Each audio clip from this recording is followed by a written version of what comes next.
Muito bem, 7h27, estamos de volta. E hoje no programa, dia 28, segunda-feira, começando aí mais uma semana, previsão de muito calor para hoje, aliás, máxima de 37, né? Se estava mais ou menos quente, o povo já estava aí nas praias de todo o Brasil, imagina agora com previsão aí de 40 graus para esta semana quase, que a sensação térmica é uma loucura. Hoje 37 de máxima, 22 de mínima, sem chuva na nossa região.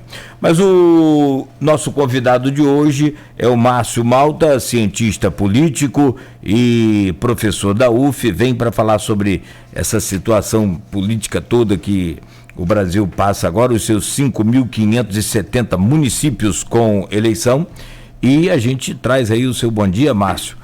E logo a seguir o Aloysio já starta essa pauta, mas é um prazer imenso poder recebê-lo aqui no Folha no Ar, primeira edição. Seja bem-vindo e bom dia, amigo. Bom dia, Cláudio, bom dia, Aloysio, bom dia aos ouvintes, aos espectadores do streaming. O tempo está quente, não somente no clima, né? Cientista político, essa época de eleição é bastante requisitado e tema não falta para a gente bater papo. Vamos lá. Vamos lá, Márcio. Prazer novamente tê-lo aqui, obrigado pela presença. A gente estabeleceu três temas aí. Vou começar com o primeiro deles, né, para esse primeiro bloco, que é uma parte mais teórica, mas que gerou bastante discussão aí nas últimas 2 semanas.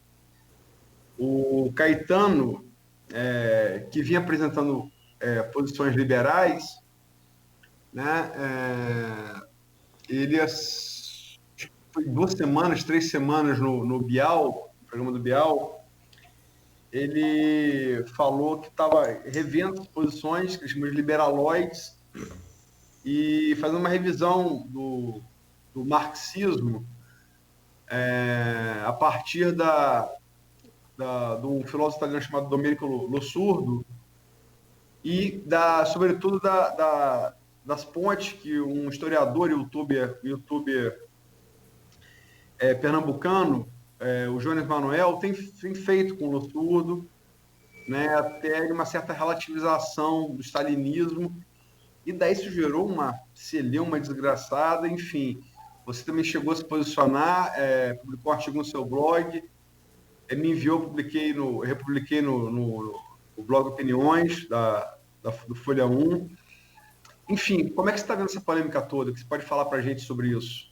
Eu chamo no meu texto essa polêmica de uma celeuma, né, que acabou acontecendo. O Caetano Veloso não é de hoje, ele é um formador de opinião. Eu acho que é bom caracterizar essa categoria de um artista. De fato, como você coloca, eu acho que o abre alas, aí, o cartão de visita dele na entrevista pro Bial, quando ele fala: eu não sou mais esse liberaloide. Liberal mesmo em termos econômicos, o Caetano nunca foi, né? Ele era um liberal político, por assim dizer, até nas adesões, nos apoios que ele fazia, nas alianças. E o que está de pano de fundo, né? Eu nem me preocupo tanto com o Caetano em si, mas eu enxergo aí uma percepção, talvez um espírito de época. O Bial foi um pouco nesse caminho, ele não gostou muito, mas acho que um espírito de época. Talvez nós estejamos começando a perceber um esgotamento do liberalismo em termos econômicos. Esses ciclos, antigamente, eles levavam 20, 30 anos entre um ciclo mais estatal, um Estado mais forte, ou então uma perspectiva mais liberal, de um Estado mais ausente. O que a gente percebe numa fala do Caetano Veloso, eu até falo ali que ele tem um comportamento de camaleão, ele está sempre mudando de opinião, isso não é novidade absolutamente nenhuma. O que traz de novo é uma tomada de consciência, uma revisão das suas concepções ideológicas, e eu acho que o mote aí também é oportuno. O Caetano, tudo que vem dele é bem interessante, né? Ele é uma figura bem excêntrica. Ele diz que ele anda bastante o Domenico Losurdo, que é um cientista político, um teórico, um historiador italiano, recentemente falecido. E aí eu fui resgatar nas minhas memórias lá de época de graduação, ainda menino, que eu tive um mini curso com o Domenico Losurdo. Eu acho que o centro do debate, por isso que eu fiz aquele texto, né? Normalmente a gente faz um texto quando a gente é provocado por alguma questão. O que estava me incomodando é que o debate estava desviando se ele tinha flertado com o stalinismo ou não, do Jones Manuel, que é um youtuber, um influencer que recomendou esses livros para ele, mas o que eu quero chamar a atenção, acho que esse é o centro do debate, é a crítica do Caetano a um liberalismo autoritário. Como que o liberalismo historicamente se associou a ditaduras, como que nesse caso no Brasil nós temos um governo que em termos econômicos é liberal, mas em termos políticos tem esse comportamento com esse viés autoritário. Então, ontem mesmo a Folha de São Paulo repercute mais uma vez, traz uma entrevista que já havia sido divulgada no meio da semana com o Caetano, onde ele fala, só para fechar esse ponto mesmo, quando ele fala que o liberalismo seria um acorde perfeito menor abastardado. É o tipo de excentricidade do Caetano. O que eu entendo por isso? Que ele está dizendo, traduzindo aí esse caetanês, que aqui no nosso país, o Cláudio falava um pouco sobre isso, né, o Brasil tem esse elemento específico, se a lei pega, se não pega, se a fidelidade partidária é cumprida, não é. O que o Caetano está chamando a atenção é por que a gente tem que reproduzir esse acorde perfeito menor de outras terras se nós somos completamente outros, completamente diferentes, como diria um sociólogo Oliveira Viana. Mas eu acho que a gente pode fazer uma série de links, como que um comportamento municipal, por exemplo, está refletindo isso, né? Como que partidos que estão reivindicando esse liberalismo em marcos nacionais vão se comportar nas urnas em 2020. Então, acho que absolutamente tudo isso está ligado. A gente vai falar bastante sobre campus no segundo e terceiro bloco. Nessa parte ainda mais conceitual, o que me espantou, e aí assim, não tô com isso colocando que eu concorde pessoalmente ou discorde de A, B ou C. Mas o que me espantou e particularmente eu passei a refletir muito sobre isso depois que li tá falando aqui estávamos falando do Jones Manuel, que além de youtuber, é historiador, e um historiador que é referência, tornou referência internacional a partir de algumas publicações best-sellers, né, que influenciaram muitas pessoas do mundo afora, que é o Yuval Noah Harari, né, o israelense. E aquele primeiro livro dele foi o best-seller, o Sapiens. Uhum. Ele dá meio que um banho de água fria, que como se... Ele é um judeu, né, um judeu israelense, não é praticante da religião, e ele coloca, próprio estou dizendo, uma breve história da humanidade, ele vai desde os primórdios ali, a passagem ali do homem de noite para sedentário e tal, e até antes disso, e que a partir do século XVIII a gente tem essa ideia de que no iluminismo a gente colocou a religião numa caixa e agora temos liberalismo, temos socialismo, quer dizer, socialismo aí mais a partir do século XIX, socialismo científico com Marx, né? Mas enfim, e que como se com isso a religião estivesse de fora. Ele fala que não está, que a gente continua ele coloca aqui no aspecto histórico, aspecto sociológico, como se o marxismo e o liberalismo fossem práticas religiosas, só que religião sem Deus. Ele compara aí com o budismo, né? Como é que você vê isso? Você concorda, discorda, por quê? Uhum. Esse debate teórico é bom, a gente sempre tenta traduzir da forma mais didática, mais pedagógica possível, né? Inclusive para os ouvintes. Eu concordo perfeitamente nessa fala inicial sua, quando você fala que a religião, ela longe de estar morta, né? Porque dando aula agora, retomada do semestre, ainda remoto, mas conversando com os alunos sobre Maquiavel, por exemplo, Nicolau Maquiavel, lá no século XVI, anos de 1500, Maquiavel já está tentando explicar a política dissociada da religião. E aí, do jeito que muitas vezes a gente pinta ali aquela cena, parece que, de fato, a ciência ela vai ganhar um protagonismo e a religião ela é deixada de lado. Eu falo, olha, vamos tomar cuidado porque a gente sabe o quanto a religião ainda é decisiva, principalmente em termos de comportamento político. Se a gente observa o cenário do município do Rio, vizinho aqui, totalmente influenciado por esse comportamento religioso. E aí, num segundo momento, você aborda, olha, o iluminismo e o marxismo não seriam tão científicos assim. Como profissão de fé, poderia ser comparado sim. Geralmente eu não gosto de fazer essa comparação com religião, porque muitas vezes tem uma carga pejorativa, mas como uma grande utopia, e esse nascimento desses dois polos aí antagônicos, né, o liberalismo e um comportamento de um Estado mais forte, para além do marxismo também, de fato é o que desde o século XVIII está nos ditando, até que é muito relativamente recente. Eu falo relativamente porque parece assim, 200 anos é recente, em termos de história, alguns historiadores, como Giovanni Arrighi, por exemplo, falam, olha, se a humanidade fosse um relógio, 200 anos não passa de alguns segundos. Então, tudo isso que a gente vem vivenciando, né, e não é à toa que esse debate está na pauta do dia. Isso que eu estou dizendo, que o Caetano falou daquela forma ali, bem interessante e excêntrica que eu estou classificando, é apenas um pano de fundo que esse debate ele ainda está muito vivo.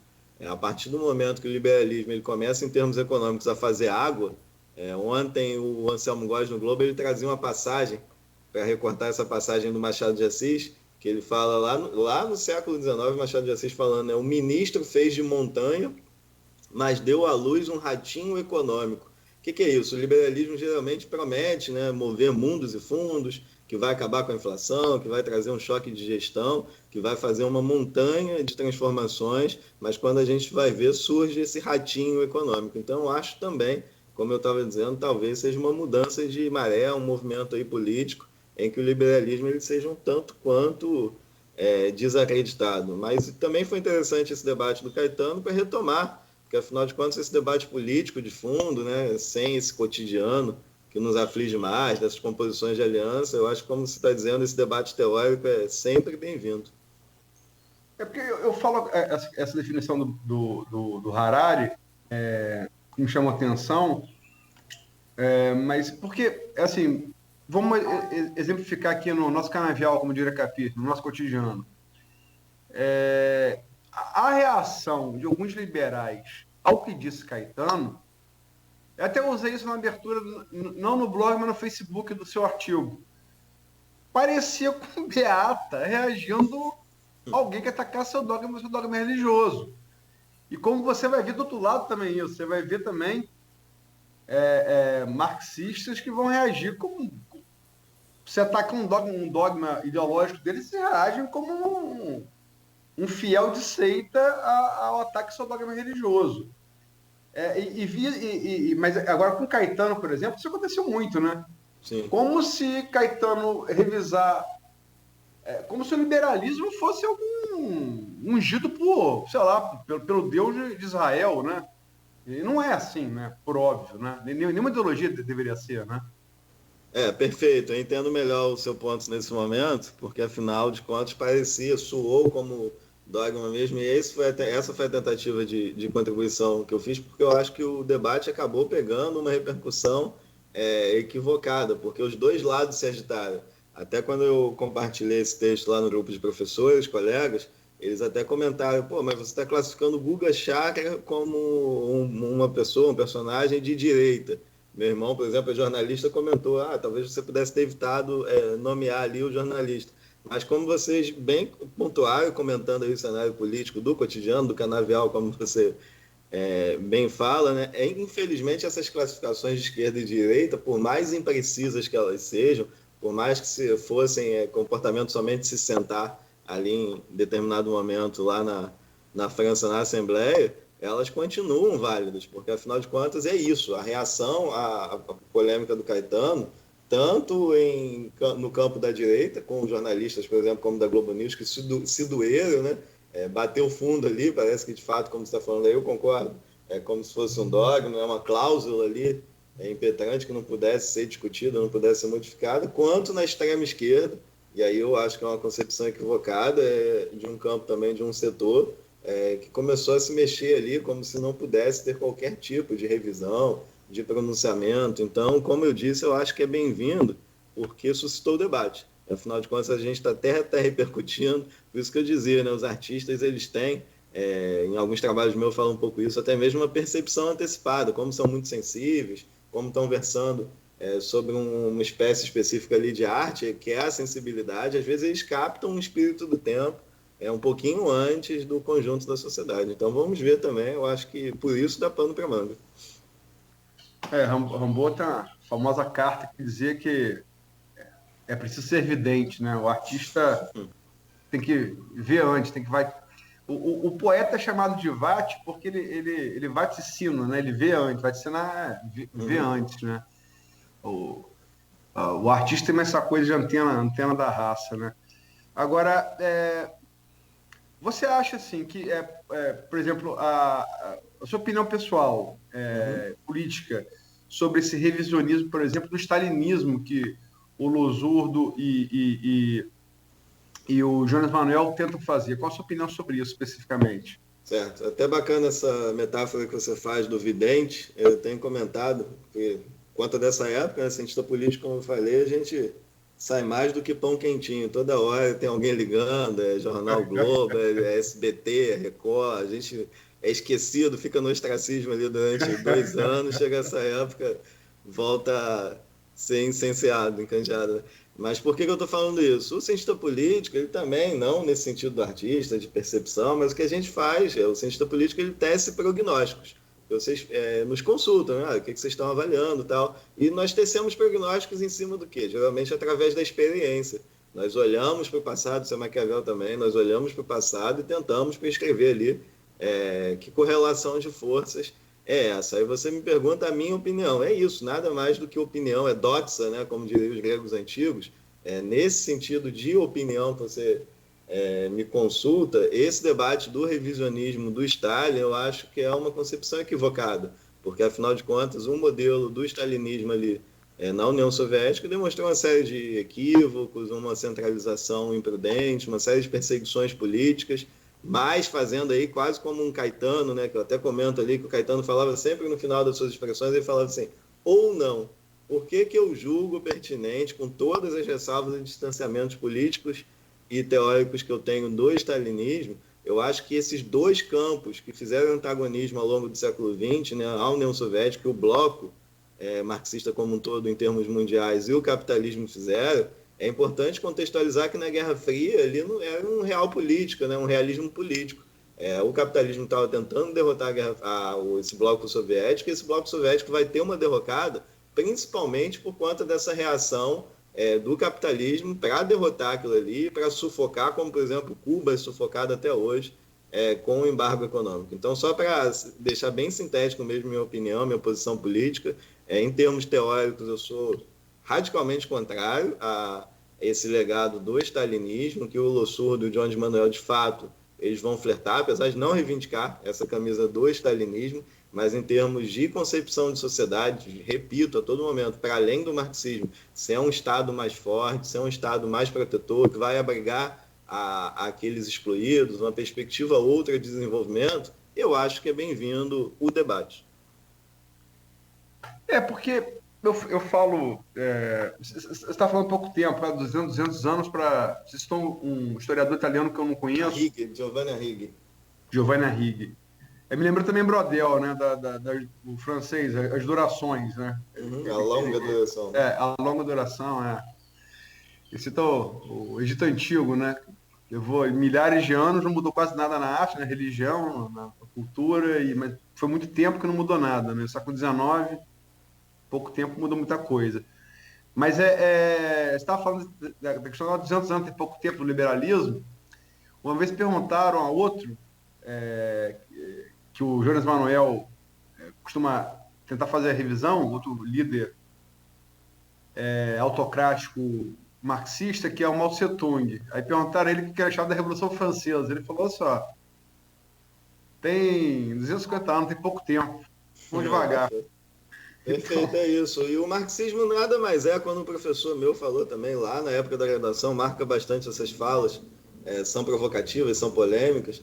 Um professor meu falou, olha, o marxismo nada mais do que um filho do iluminismo.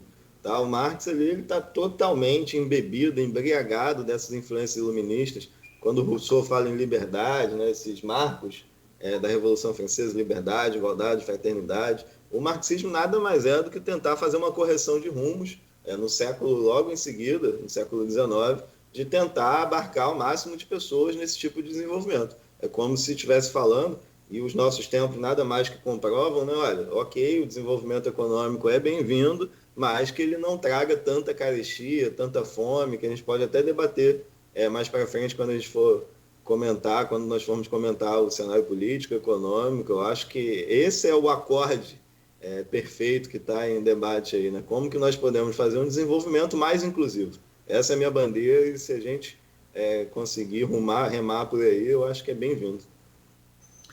Então, Cláudio, vamos fazer, são 7h47, vamos fazer um intervalo agora para partir para o mais específico, como o Márcio está propondo? Perfeito. Você me permite uma pergunta para... Duas. Obrigado. Você sabe, Luísa, para explorar o conhecimento do professor e aí saindo dessa linha bastante interessante que vocês estão falando e trazendo um pouco aqui para nossa... se 200 nosso canavial. Para o nosso canavial e para nossa...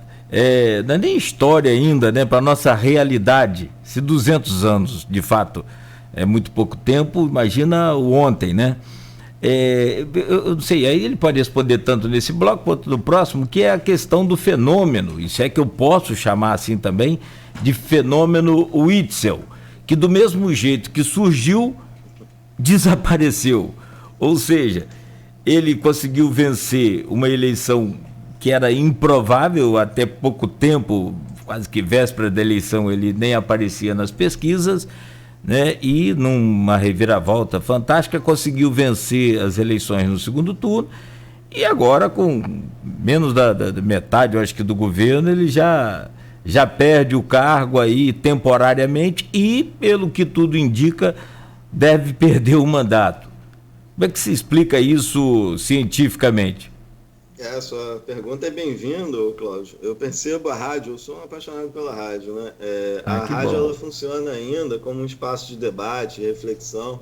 Já que a gente está falando de tanto tempo, né? Lá na Grécia Antiga era a água, os cidadãos se reuniam numa praça para discutir política. E você está trazendo um ponto aqui cardeal, central, que eu tenho percebido pouca reflexão, pouco debate, pouca consequência aí no debate político, que é a questão do Witzel, né? Não sei se é por conta da proximidade das eleições municipais, mas você chama de fenômeno, e eu vou de novo na Grécia Antiga, a etimologia da palavra fenômeno é aparência, Cláudio, em oposição à essência. Eu acho que o Witzel, ele se cercou de uma aparência, ele abraçou esse campo político por um momento ali de oportunismo em que sentido, né? Ele percebeu que a maré estava arrumando para aquilo ali, ele abraça a família, esse clã do bolsonarismo, esse radicalismo político que se assentou no nosso país nesse sentido autoritário, como a gente falava de novo, né? Esse debate sobre o autoritarismo,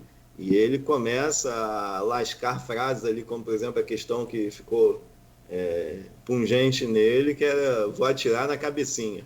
Então eu acho que o Witzel, ele veste essa nova camisa, essa nova roupagem. E aí a política ela muda absolutamente o tempo todo. Quando vocês falavam de política municipal, vinha à minha cabeça, eu sempre cito a frase do Antônio Carlos Magalhães, o antigo governador do Rio, lá no começo do século XX, que ele falava que política é como as nuvens. Elas mudam o tempo todo, né? Você olha aqui para o céu, ele está de um jeito, num momento você olha de novo, já mudou. Então eu acho que o fenômeno Witzel, o que mais chama atenção, como você está dizendo, primeiro, ele é de curta duração, e até mesmo, posso dizer com tranquilidade, como cientista político, me chama a atenção que às vezes eu acordo aqui, estou lendo um jornal ou vendo um telejornal e eu falo, o Witzel não é mais governador. Né? E já é um sujeito totalmente obscuro, o Cláudio Castro, totalmente desconhecido, assim como era o Witzel recentemente. As denúncias já chegam também para esse governador interino, e a pauta de ontem do Jornal Globo era até que o Witzel ainda é um habitante do Palácio, né? Com toda essa simbologia do Palácio.